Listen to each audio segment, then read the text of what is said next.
Böreğin her halini çekmişim ama son halini çekmemişim. Tekrar yapacağım ve çekeceğim. Yani hayatında yiyebileceğiniz en çıtır patatesli börek. Ertesi güne bile o börek çıtır kalıyor. Sofram da bu şekildeydi. Poğaça, kek yaptım. Kurabiye yaptım. Çocuklar sever diye de patates. Arkadaşlar ve böyle bir hediye geldi. Hatta ben bize hediye alacağını bile düşünmemiştim. Yani sadece biz yeni eve taşındık. Burada görüşelim demiştim. Biz daha önce Çamlık'ta karşılaşmıştık. Yiğit Kağan'la onun oğlu çok iyi anlaşmıştı.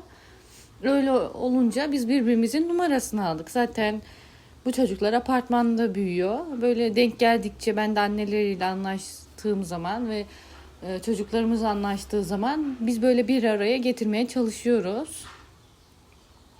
Bizim de taşınma telaşı vardı. Yazamadım. 2 ay sonra yazdım. O da bana yazmayı düşünmüş. Allah'tan yazmamış. Çünkü taşınma telaşından ben cevap veremezdim. Sonra ben yazdım. Geldiler. Bana bir poşet verdi. İşte bu hediye varmış. Oğluma da 6-7 tane kitap almış. Onu da hiç beklemiyordum. Ya ben gidince hani bu poşeti unuttular sandım. Mesaj atacaktım. Bir bakayım bu ne dedim. Oğlunun eşyaları sandım ben. Yani bunu hediye getirdiği belliydi. Çok şaşırdım. Böyle bir beklentim yoktu yani. Bizi de bu hafta sonu çağırdı. Ben ne alacağımı bilmiyorum. Çok güzel bir hediye almış. Zaten bunun bir benzeri benim favorilerimde vardı. Yani çok duygulandım.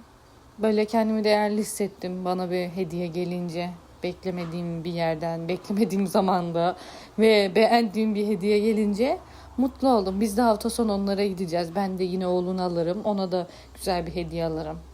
Siz böyle yeni tanıştığınız birini alır mıydınız?